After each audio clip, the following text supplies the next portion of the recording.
Hello, I'm here to walk you through how to save an image as a PDF file using Samsung Gallery. Now you click on the gallery, click on the picture you want to save as a PDF file. Let's say I want to save this particular picture. So what I do is I click on the three dots at the bottom right corner over here, click on print. Now I'm not actually going to print it. Then you can see the option of save as PDF up here. So I click on save as PDF, this other yellow button here. Then I choose where I want it to be stored. Let's say I want to be stored in under, let's say, downloads.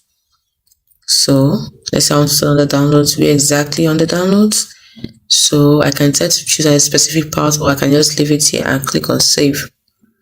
And it has saved as a PDF file. After saving it, if I want to know if it actually saved, the name is supposed to change, I can just simply go back to my files, click on it, go to downloads, which is where I saved it, and that's it. You can see the picture there, it's written there, the name has changed and it's now .pdf. So it has been changed to a PDF file. I can share, move it today, and do whatever I like with it. I can back it up to Google Drive. So that is how to save a picture as a PDF file using Samsung Gallery.